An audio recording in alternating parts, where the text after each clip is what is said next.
Hello everyone, welcome.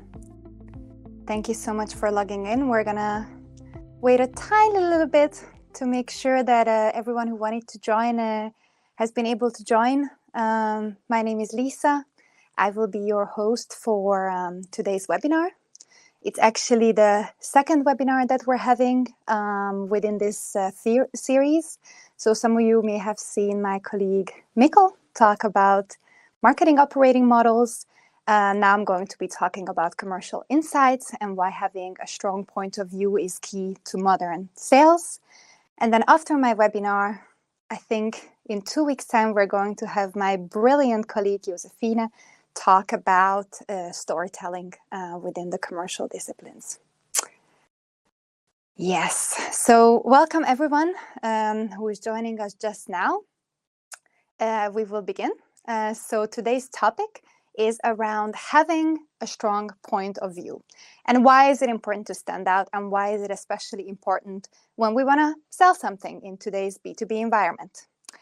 One of the things that we can do is to use commercial insights. And throughout my career so far, I have seen many companies sit literally on gold, sitting on commercial insights and insights that are not actually picked up and not actually used by sales and marketing. So that's what we're going to be talking about today. A little bit of intro to myself. My name is Lisa. I'm a director within our commercial excellence practice, and I've worked with sales and marketing for the past 10 years, and I've been a consultant for the past 5 years. One slide on Kvadrant for those of you who haven't been in contact with us yet. We're a management consultancy, and we're founded in 2018, and we essentially help companies grow, both organically and inorganically. And we have a variety of services in relation to commercial insights, company product positioning, value proposition development, account-based marketing programs, and then sales enablement, and then sales development programs. That's something that I, for example, do a lot of, being out there and being a sales trainer. So let's get into it. So we have 4 things that we're going to be talking about today. First of all, we're going to talk about why insights matter. So why care about this topic at all? Then we're going to be talking about what makes a great commercial insights. I'm going to be sharing examples, and we're going to look at whether this is actually a commercial insight or it's just a boring old statistic that we're throwing out there. And then thirdly, I'm going to share a super simple framework on how can you build your own commercial insights. And then we're going to round off with a few lessons on how to actually do this on scale. What I've seen work from commercial teams in the industry. So let's go. So story time. I recently got back from a vacation, and it was one of those days when you have, you're already beached out, you've seen the city. So what do? Well, I went to the mall and I stumbled upon Sephora. For those of you who don't know, Sephora is a makeup, but now slash skincare shop. They have a lot of sales reps, a lot of assistants trying to sell you on things. I walk in, obviously not planning to buy everything, but I did because of how the salesperson acted. So here comes the story. So I'm at the, facial moisturizer, skincare aisle, and the rep taps me on the shoulder and asks, "Hey, have you ever had your skin tested? Do you know what your skin type is?" And I was, of course, trying to be nice. I said, "No, thank you. I'm pretty sure, my face gets really shiny throughout the day, so I'm pretty sure that I have oily skin." What she said next made the sale. "I hear you, but shine often comes from dehydration, not oil. Want to do a quick skin scan? It's free and it takes under 2 minutes." I was intrigued. I learned something new. I had my skin tested, and I left with the newest hyaluronic acid deep moisturizing cream that Sephora had to offer. So what is the lesson here that we can draw in general, whether we are in sales, marketing, or whether we work with insights? It's this. Had she come to me and said, hey, can I help you? We have this new moisturizer. It's fantastic. People love it. It's really lightweight, and it's packed with hyaluronic acid for a deep, long-lasting hydration. I would have probably said, thank you, but I don't need a moisturizer. And that would have probably been the end of it. But her approach was to have a perspective, to hear me out, and to actually offer me a new way to look at my shiny face problem, which is that shiny skin isn't always oily, it's often just dehydrated. And it makes it appear oily on the surface, right? So there's this new moisturizer that we have, which goes deep into your skin and moisturizes it from below so that your skin doesn't appear oily or shiny. Well, I didn't know that. Let's test it. That is essentially this subtle difference is what we want to get to with using commercial insights. And I'm going to translate this to B2B terms in a second. But if you take one big key takeaway from today, is that great commercial insights, they help buyers see problems that they didn't know that they had.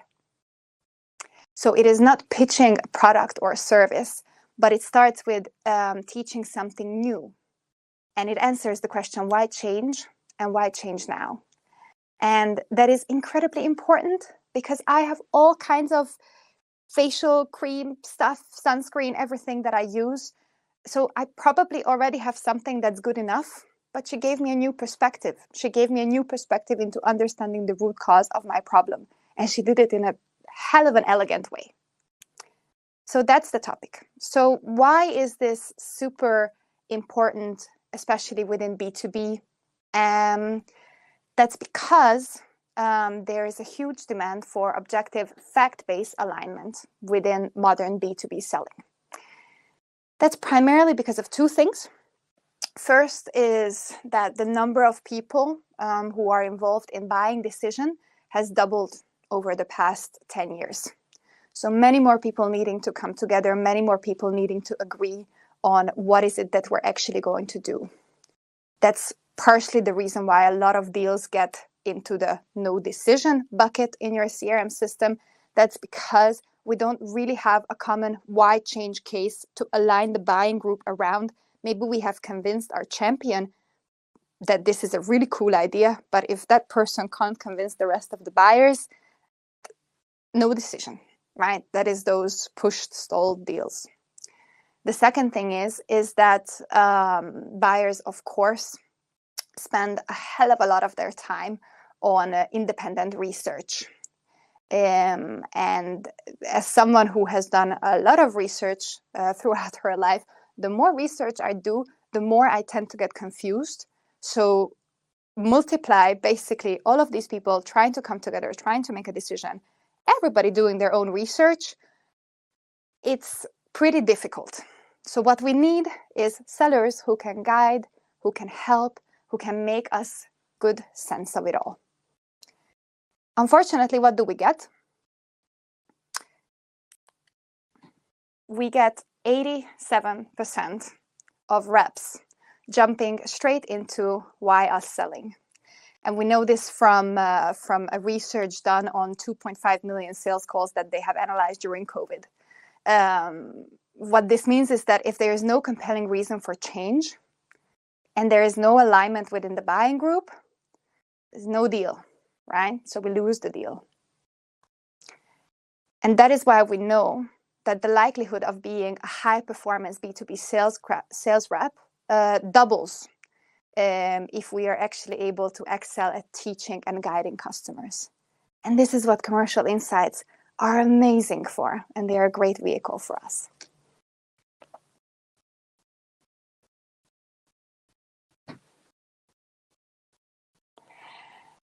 So where do we actually go wrong with this? And I don't want to say wrong with this, right? But where are we challenged as commercial teams out in companies? Number one, the first potential challenge when it comes to generating and making the best use of insights could be is that we don't even have insights. And that essentially means that we don't have a point of view into the market. I see this quite a lot, that we're really good at talking about how great our product and service is. And maybe we're even really good at talking about why our company is absolutely fantastic and doing all of these extra things that buyers should appreciate. But we haven't actually sort of taught them why. Why is this relevant? Why is this important? And that is because we don't have a point of view into our buyers' worlds and how their industry is changing. The second thing that we often see is, especially with highly regulated industries like pharma, medtech, etc., is that a lot of the really good insights and research is a must-have, right? Because you need to have clinical funding for any product that you launch, and it is focused on the product itself, but not the problem. And there is good stuff there about the problem, but that's not the thing that gets highlighted, and that's not the thing that gets put on the website or put on the into the pitch deck, for example, that we send our territory managers out with. So proof is not the same as having a perspective. So just because you can prove your product works, that doesn't mean that you have commercial insights. The third thing is that you maybe, swimming in insights and maybe even swimming in good insights, but you don't use the insights right. And I think this is one of the biggest challenges that I have seen, at least, is that we don't make use of the insights on our website. We don't make use of our insights within pitch decks, and we don't. We are not able to translate it in a way that our customers actually care about it. And the fourth thing is, and that comes down to that territory manager or sales rep or whoever, key account manager, is that we can't actually land the insights in real conversations. So there's a little bit of a capability to get there, right? We jump into the why us. We jump in on everything in where we can insert ourselves to, right? Instead of asking the type of questions that Sephora rep has been asking me, right? Being curious. So these are the four things that we have seen that commercial teams may be struggling with when it comes to insights. So let's try to start at the beginning, which is, if these are the challenges, what can we do? And I think that starts with getting definitions straight with very concrete examples. So what is it actually? What makes a really good commercial insight? What makes it into something that allows us to have a point of view to the market?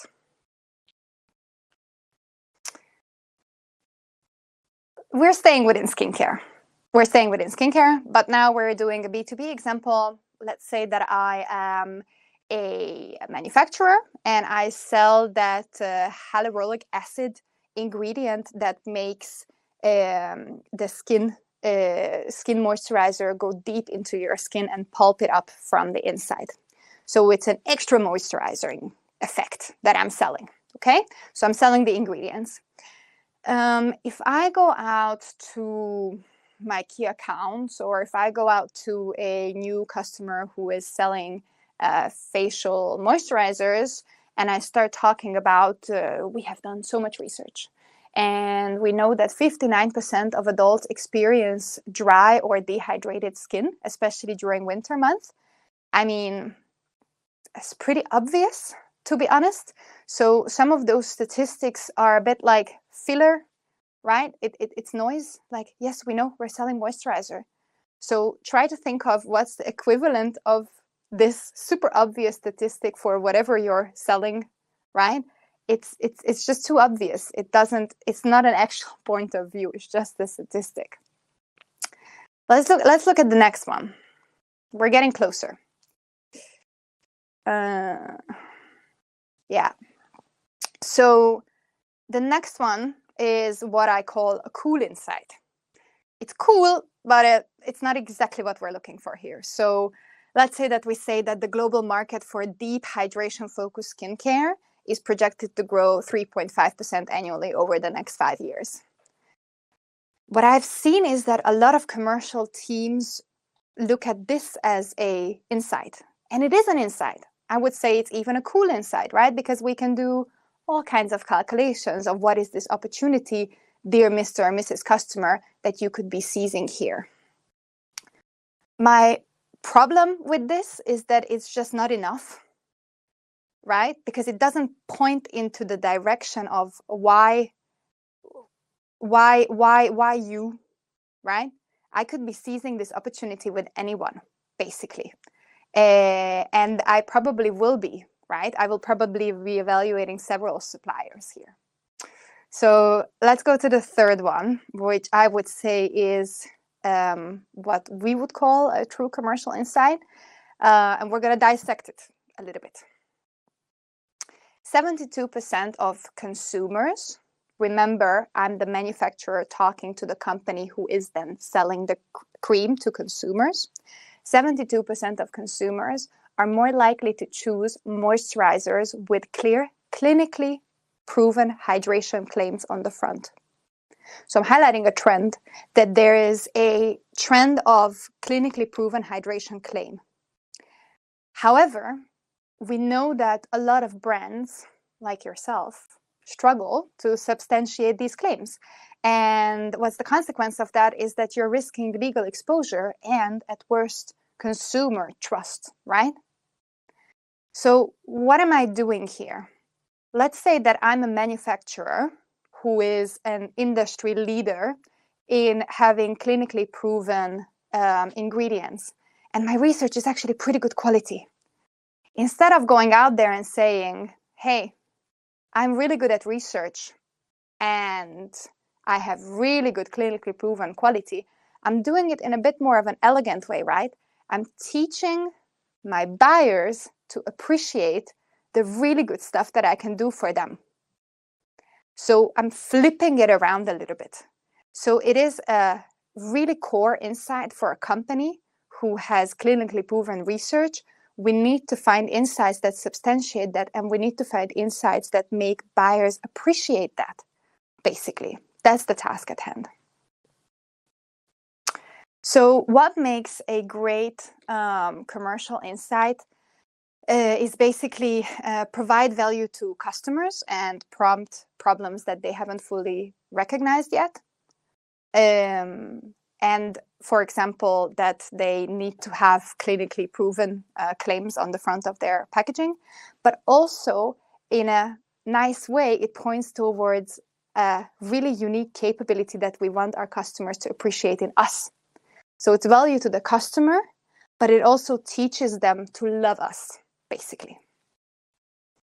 So let's try to make one.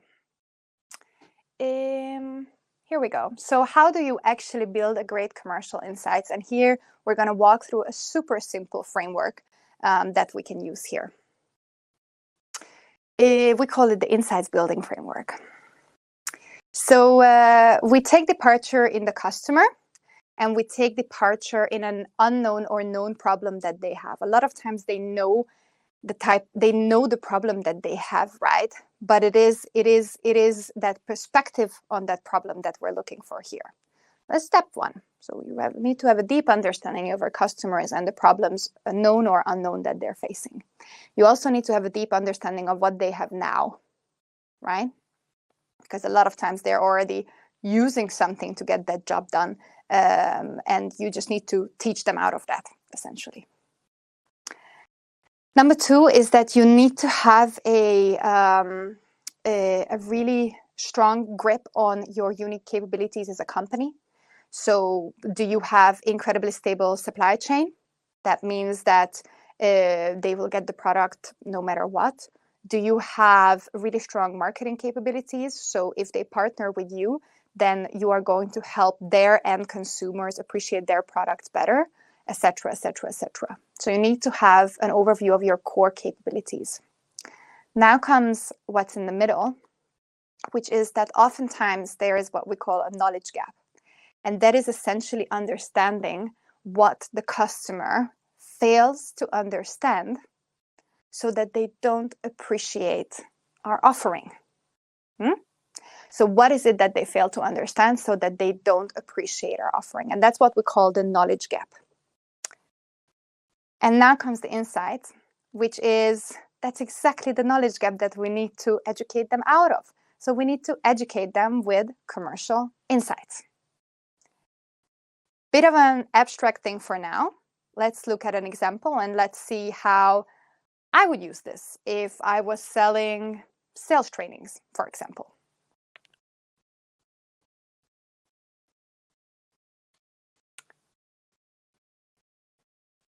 So let's look at the sales training example here. Number one, let's say that I'm talking to a client who has underperforming sales organization and they have missing targets, right? They're probably aware of that problem. They can probably see the numbers pretty clearly for themselves. And what they're thinking, yeah, I'm just going to go out to the market and I'm going to train them because I think that this is a capability issue and I want some training. So that's the outset for this conversation. Over to number two here. What are my unique capabilities, let's say, if I were a sales training company? Well, let's say that I actually provide bite-sized learning journey, and I also have a program where I train the managers within the company to become coaches themselves. And that is essentially very important because that's how people learn. They don't learn within one day, they learn throughout a period of time. So if we look at what could be a potential knowledge gap here, right? Someone going out wanting to buy sales training and me wanting to sell bite-sized learning journey with coaching, what could be a potential knowledge gap is that probably, maybe, they want to get away with a one-day training. So the knowledge gap here is that they think that a one-day training will just cut it. Think about it. What are these common objections? What are these common misconceptions that your buyers have about what you're selling? Best way to do that is to ask your salespeople. They will know for sure. And a lot of them will probably subconsciously use this framework by themselves. So let's say that a one-day training will cut it, is the knowledge gap that I want to address here. An insight that I could be using here is that most research shows that only about 10% of learning happens within the classroom. So, dear Mr. or Mrs. Customer, how do you usually go about securing on-the-job learning? Then I shut up. And then I hear their perspectives on this new problem that I have now sort of indicated that they have. I have created a prompt that you can use with this framework, and we also have a lot of examples of how we have used this. So please feel free to reach out to get that. So, when can you use this framework? First of all, I would say it can be a pretty cool way of thinking when you're positioning or launching a product. So grounding your messages in insights and grounding your messages in a point of view. So you don't just tell about what your great product does. That's also super important. But you also tell why it matters to your customers and why it matters now. The second thing is a pretty obvious one, right? When we're creating thought leadership content, articles, webinars, LinkedIn posts, etc., or social selling content for frontline, it is one of those obvious use cases. The third one, I would say it's a big one when you're looking to enable your sales team or you're looking to train your sales team. And I think that really well applies to your partners as well. So if you're going through channel partners, then this could be a cool way of sort of enabling them and helping them give a perspective to their respective customers. And the final use case could be, for example, if we are a company who works with big key accounts, and we have these reoccurring every year or every half a year. We have a key account meeting, right? You probably want to bring some new perspectives on their business so that you can spark their interest for new opportunities. An excellent use case for making use of commercial insights. And with this framework, you can make those insights sort of turn back at you and your partnership and your unique capabilities. So let's look at some lessons or some things to do from some of the top performing commercial teams that I've had the pleasure of meeting out there. So there are two core problems that I've at least been exposed to in bigger companies. Now we're talking bigger companies where they may even have dedicated insights teams. And that is that a lot of times the insight teams have invested so much in generating and buying and preparing super cool reports. And I mean, they're high quality. They are, they're really good insights reports, but they're just sitting there, essentially. But on the other hand, what I have also seen in that exact same company or in those exact same companies is that salespeople feel like they don't have meaningful insights that they have to work with. So there is a huge challenge of translation, right? So this is a core challenge between translating insights that you're already sitting on into something that is commercially useful. So what we have seen works really, really well out there is that insights team, they actually work proactively with insights and they're use case driven. So they are not thinking, how cool would it be to do a 100-page report on topic X? They're thinking, we have a key account meeting coming up. What are the top insights? What are the top perspectives? What are the top point of views that I can bring here? So what they do is that we go from what we call a reactive approach to insights operationalization to a proactive approach to insights operationalization. That essentially means having multidisciplinary working groups who work proactively and through use cases to develop insights. A use case is those, for example, those 4 things where you had the tick on the previous slide is not much more complicated than that. When we launch a product, when we're taking a new offering or service to market, when we have a capability building program coming up, etc., etc.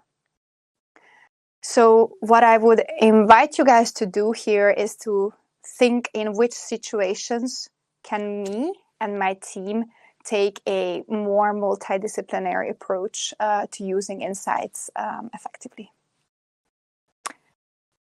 This is a scary slide, but it is just a snapshot, and it's just something that if you really want to drive this home, you can set up, which is what we call an insights engine. And it is the high-level insights engine model that companies who are really nailing this and have a high need for good quality commercial insights on a continuous basis, that's for those guys, and they can build this.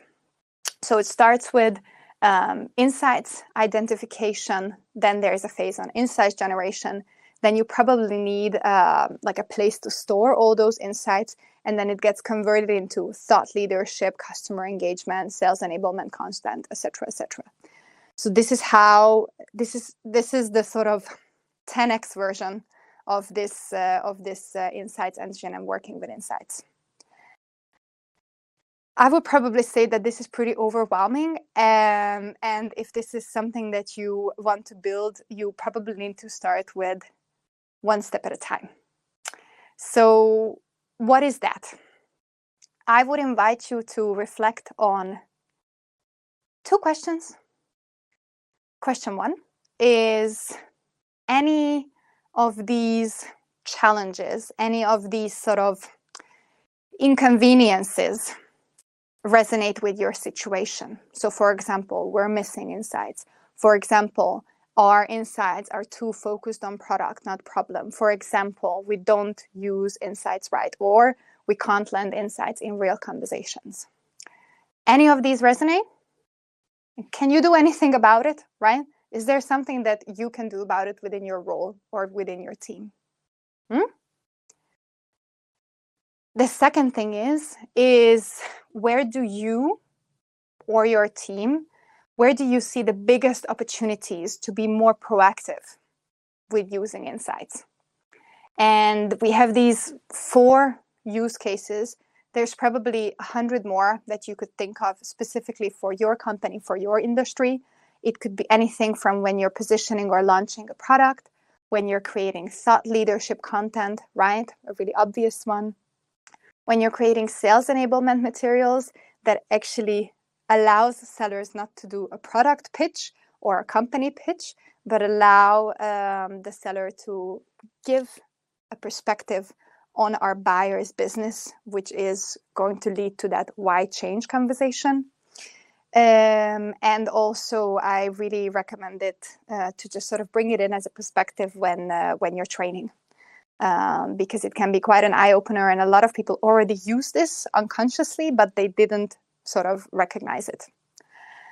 So with that, these are the 2 questions that I would love to leave you guys with. And we have time for a little Q&A here. So if you have any questions whatsoever to anything that I've been talking about, I'm going to try to answer to the best of my abilities here. But other than that, thank you so much for listening to the presentation part of the webinar.